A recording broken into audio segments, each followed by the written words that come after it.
সবাইকে স্বাগত জেলার সংবাদে, সাথে রয়েছে দোলা ডলরেস। শুরুতেই জানাবো সংবাদ শিরোনাম। ফেনী সীমান্তে বিএসএফ এর গুলিতে নিহত 2 বাংলাদেশি, শেরপুরে 21 রোহিঙ্গাকে পুশিন। মাইলস্টোন ট্র্যাজেডিতে আরও 2 শিক্ষার্থীর মৃত্যু, নিহতের সংখ্যা বেড়ে দাঁড়ালো 33 জনে। অপেক্ষা শেষে চালু হচ্ছে তিস্তা সেতু, গাইবান্ধা কুড়িগ্রামের মধ্যে হবে সরাসরি যোগাযোগ।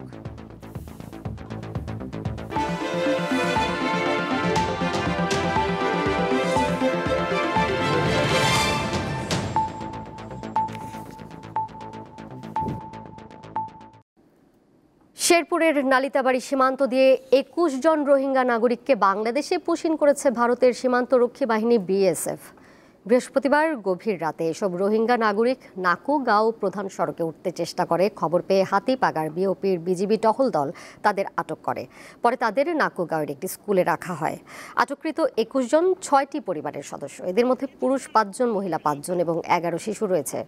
বিজিবির প্রাথমিক জিজ্ঞাসাবাদে আটককৃতরা জানান, 2017 সালে কক্সবাজারের রুখিয়ার বালুখালী রোহিঙ্গা শরণার্থী ক্যাম্প থেকে বের হয়ে তারা ভারতের জম্মু কাশ্মীরে যান। সেখানে তারা শ্রমিক হিসেবে হোটেল ও বাসাবাড়ির কাজ করতেন। গত 1 মাস আগে ভারতীয় পুলিশ তাদের গ্রেপ্তার করে, পরে ভারত তাদেরকে বাংলাদেশে পুশিন করে। এবারে মাইলস্টোন ট্র্যাজেডি প্রসঙ্গ। মাইলস্টোন স্কুল থেকে মেয়েকে আনতে গিয়ে লাশ হয়ে ফিরলেন মা লামিয়া আক্তার সোনিয়া। সন্তানের চোখের সামনে আগুনে ঝলসে যাওয়া এই মাকে আজ দাফন করা হয়েছে। একই ঘটনার শিকার শিক্ষার্থী রাইসা মনি, তাকেও চির বিদায় দিয়েছে স্বজনরা। শ্রেণীকক্ষের সামনের নারকেল গাছের নিচে 3য় শ্রেণীতে পড়ুয়া মেয়ে জায়রার ছুটির অপেক্ষায় দাঁড়িয়েছিলেন মা লামিয়া আক্তার সোনিয়া। কাঁধে ব্যাগ নিয়ে ক্লাস থেকে বের হয়ে এসেছিল জায়রা, কিন্তু মায়ের কথায় হোমওয়ার্ক খাতা নিতে আবার যায় শ্রেণীকক্ষে। ঠিক তখনই বিধ্বস্ত হয় বিমান বাহিনীর যুদ্ধবিমান। মুহূর্তেই চারপাশে আগুন, ধোঁয়া আর চিৎকার। সেই আগুনে মায়ের দেহ ঝলসে যেতে দেখে 9 বছরের জায়রা। আমার আম্মু বলছে যে তুমি IMSW কপি আনো। তখনই হঠাৎ করে বোম এসে আগুনে ধ্বংস হয়ে গেছে, আগুন জ্বলে গেছে ক্লাসে। স্কুল থেকে হাসপাতাল, হাসপাতাল থেকে মর্গ পর্যন্ত ছোটাছুটি। অবশেষে 4 দিন পর ডিএনএ পরীক্ষায় শনাক্ত হয় লামিয়ার দেহাবশেষ। তুমি আম্মুকে খোঁজো কেন? আম্মু তো খুঁজলে পাইবে না। কেন বাবা পাবো না? তুই বলছে বাবা আমি নিজ চোখে দেখছি আম্মু আগুনে জ্বলতেছে। আপনারা সবাই দোয়া করবেন, হ্যাঁ, যেন আল্লাহ তাআলা মাফ করে দেয়। আর সবার কাছে সবার সাথে যদি অন্যায় করে থাকে, বুঝতে করে থাকে, তারা ক্ষমা করে দেবেন। উত্তরার 18 নম্বর সেক্টরের বাসিন্দা ছিলেন সাভারের মেয়ে লামিয়া আক্তার সোনিয়া। তাকে দাফন করা হয় সাভারে।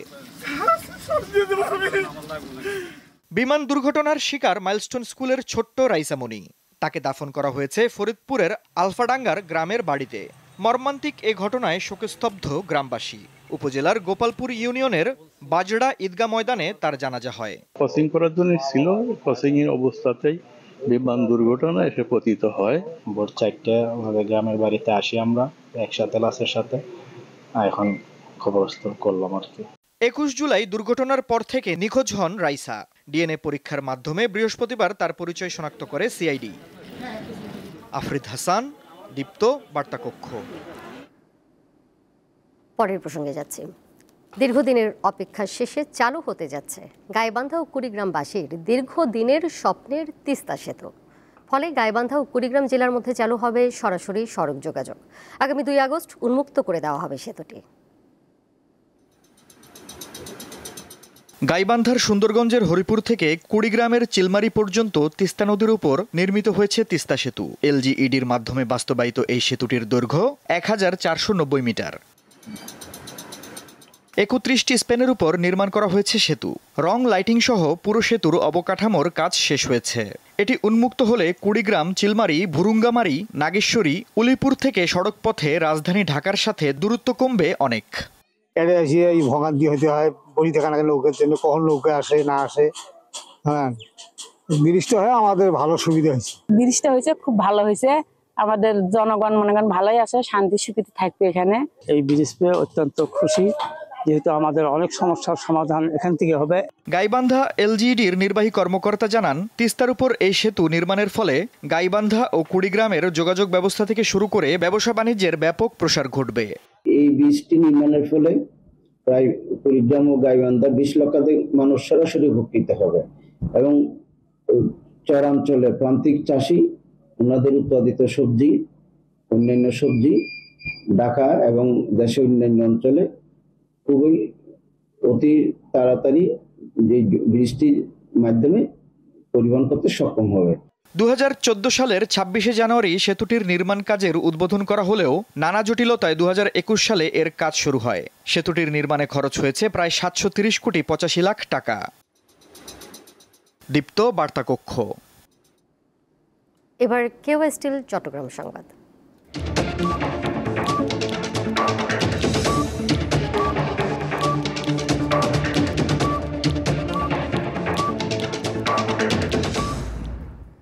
রাজস্ব ফাঁকি দেওয়া ব্যক্তিদের ছাড় দেওয়া হবে না বলে মন্তব্য করেছেন জাতীয় রাজস্ব বোর্ডের চেয়ারম্যান মোহাম্মদ আব্দুর রহমান খান। দুপুরে চট্টগ্রাম কাস্টমস হাউসে কর্মকর্তা সিএনএফ অ্যাসোসিয়েশনের নেতাদের সাথে মতবিনিময় সভায় তিনি এমন মন্তব্য করেন। এসব তিনি বলেন, যারা দেশের অর্থনীতির ক্ষতি ও জনগণের সাথে প্রতারণা করবে তাদের বিরুদ্ধে শক্ত অবস্থানে থাকবে এনবিআর।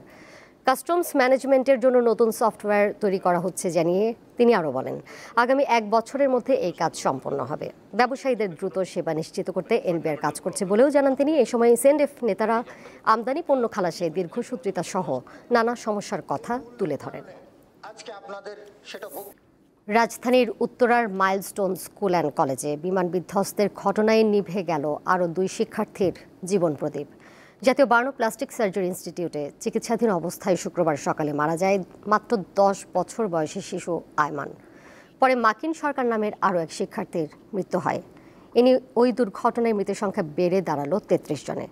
বার্ন ইনস্টিটিউটের পরিচালক জানান, অন্তত 15 জনকে শনিবার থেকে রিলিজ দেওয়ার প্রক্রিয়া শুরু হচ্ছে। ঝরে গেল মাইলস্টোন স্কুলের আরও একটি ফুল। সেই ফুলবাহী গাড়ি এটি। সেই গাড়িতে করে নেওয়া হচ্ছে ঝরে যাওয়া ফুল, শিশু আয়মানের মরদেহ, পৃথিবীতে যার স্থায়িত্ব ছিল মাত্র 10 বছর। জাতীয় বার্ন ও প্লাস্টিক সার্জারি ইনস্টিটিউটের পরিচালক শুক্রবার দুপুরে নিয়মিত ব্রিফিংয়ে জানান, বৃহস্পতিবার রাত থেকে হঠাৎ শিশুটির শারীরিক অবস্থার অবনতি হতে থাকে। 9টার দিকে মারা গেছে। ওর ব্যাপারে আমরা গতকালকে রাতে ওনাকে আমরা বলেছিলাম যে সিভিয়ার ক্যাটাগরিতে ছিল, কিন্তু রাতে আমরা শিফট করে ওটাকে ক্রিটিক্যাল ক্যাটাগরিতে নিয়ে এবং সাথে সাথে ভোর 5:45টার দিকে ওকে আমরা ইনটিউবিশনে দিই। এরপরে সকাল 9:15টার সময় আসলে ওর মৃত্যুটা আমরা নিশ্চিত করতে পারি। বিদেশে পাঠিয়ে উন্নত চিকিৎসা দেওয়ার বিষয়ে তার কাছে প্রশ্ন ছিল সাংবাদিকদের। আমরা একটা রোগীকে দেশের বাইরে নিব কিনা বা যে হসপিটালে যাবে তাদের মতামতটা কিন্তু অত্যন্ত গুরুত্বপূর্ণ। তারা নিয়ে এই রোগীটাকে ভালো করতে পারবেন কিনা সেই মতামতের ভিত্তিতেই কিন্তু করা হয়। এবং তারা যেটা বলছেন যে এর মধ্যে আমরা যে প্রোটোকলে চিকিৎসা করছি ওনারাও আমাদের সঙ্গে একমত পোষণ করেছেন যে এইভাবে যদি আমরা আগাই, যদি আরেকটু তার কন্ডিশন ইমপ্রুভ করে তাহলে যদি নেওয়ার মতো ব্যবস্থা হয় সেটা তখন বলতে পারবো, কিন্তু এই মুহূর্তে ওনারা কেউ বিদেশে নেওয়ার পক্ষে কোনো মতামত দেন না। এদিন সকালে হাসপাতালে আসেন স্বাস্থ্য অধিদপ্তরের মহাপরিচালক ও সচিব। জানান, সিঙ্গাপুর ও চীনের মেডিকেল টিম বাংলাদেশের চিকিৎসকদের সঙ্গে সমন্বয় করে কাজ করছেন। চেষ্টা করছি সমন্বয় করে তাদের অ্যাকচুয়ালি পরামর্শ নেওয়া এবং আমাদের ডাক্তারদের মাধ্যমে সেগুলোকে আমাদের রোগীর চিকিৎসার জন্য অ্যাকচুয়ালি আমরা যাতে ইমপ্লিমেন্ট করতে পারি, রোগীর ভালো চিকিৎসার জন্য, উন্নত চিকিৎসার জন্য এবং সার্বিকভাবে ভালো ফলাফল আশা করার জন্য আমরা সর্বতোভাবে চেষ্টা করে যাচ্ছি। তিনি আরও জানান, দুর্ঘটনায় দগ্ধদের বিভিন্ন ক্যাটাগরিতে ভাগ করা হয়েছে। এখনো কয়েকজনের অবস্থা অত্যন্ত সংকটজনক। আগামীকাল থেকে রিলিজ দেওয়া শুরু করব। মেহেদী হাসান, দীপ্ত সংবাদ, ঢাকা। আবারও যাচ্ছি মাইলস্টোন ট্র্যাজেডি প্রসঙ্গে। আহতরা এখনও চিকিৎসাধীন রয়েছেন জাতীয় বার্ন প্লাস্টিক সার্জারি ইনস্টিটিউটে। সেখানে রয়েছেন সহকর্মী স্বস্তিকা সিংহ, সরাসরি যুক্ত হচ্ছেন তিনি সবশেষ খবর নিয়ে। স্বস্তিকা, আইসিইউ সহ বার্ন ইনস্টিটিউটে আহত শিক্ষার্থীদের শারীরিক অবস্থার সর্বশেষ কি তথ্য জানতে পেরেছেন? একটি ব্রিফিং তো হওয়ার কথা রয়েছে, সেটি কখন নাগাদ শুরু হচ্ছে?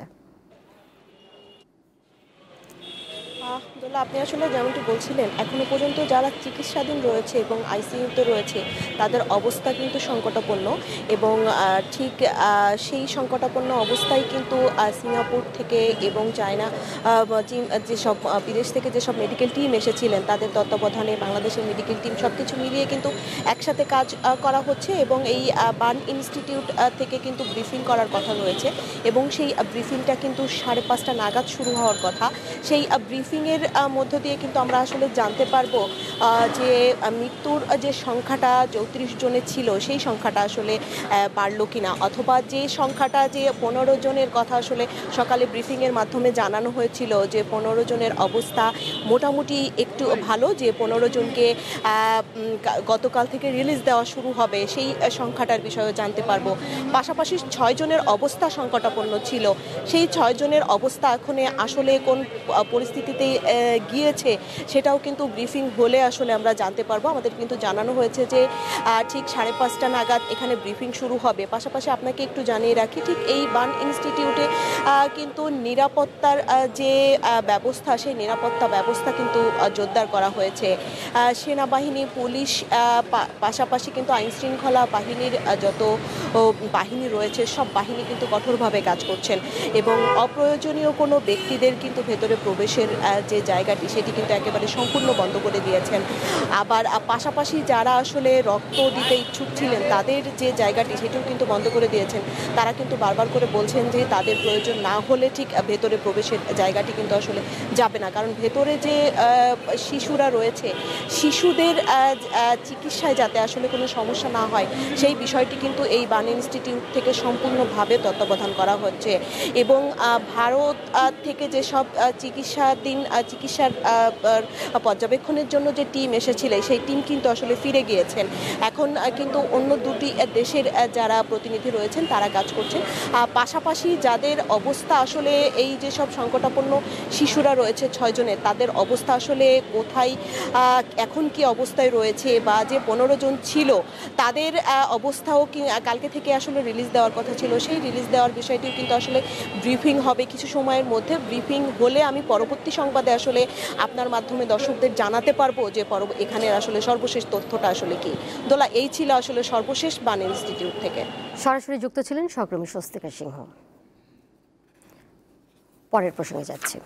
উত্তর বঙ্গোপসাগর ও তৎসংলগ্ন এলাকায় একটি লঘু চাপ সৃষ্টি হয়েছে। এর প্রভাবে পটুয়াখালীর কুয়াকাটা সংলগ্ন বঙ্গোপসাগর বেশ উত্তাল রয়েছে। নদ নদীর পানির উচ্চতা স্বাভাবিকের চেয়ে কিছুটা বেড়েছে। বৃহস্পতিবার থেকে জেলার বিভিন্ন স্থানে গুড়ি গুড়ি বৃষ্টি হচ্ছে। লঘুচাপটি আরও ঘনীভূত হতে পারে এবং উপকূল এলাকায় ঝোড়ো বা দমকা হাওয়া বয়ে যেতে পারে বলে জানিয়েছে আবহাওয়া অফিস। তাই পটুয়াখালীর পায়রা সহ দেশের 4 সমুদ্র বন্দরকে 3 নম্বর স্থানীয় সতর্কতা সংকেত দেখিয়ে যেতে বলা হয়েছে। এছাড়া পটুয়াখালী সহ দেশের 7 অঞ্চলের উপর দিয়ে 60 কিলোমিটার বেগে ঝোড়ো হাওয়া বয়ে যাওয়ার শঙ্কায় নদী বন্দরগুলোকে 1 নম্বর সতর্কতা সংকেত দেখিয়ে যেতে বলা হয়েছে।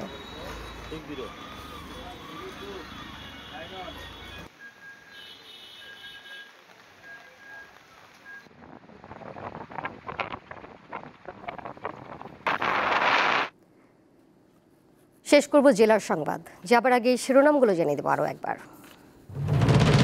ফেনী সীমান্তে বিএসএফ এর গুলি, নিহত 2 বাংলাদেশি। শেরপুরে 21 রোহিঙ্গাকে পুশিন। মাইলস্টোন ট্র্যাজেডিতে আরও 2 শিক্ষার্থীর মৃত্যু, নিহতের সংখ্যা বেড়ে দাঁড়ালো 33।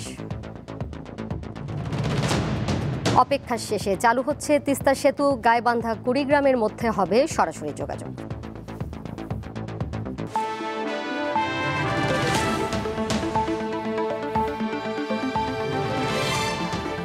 এই ছিল জেলার সংবাদে।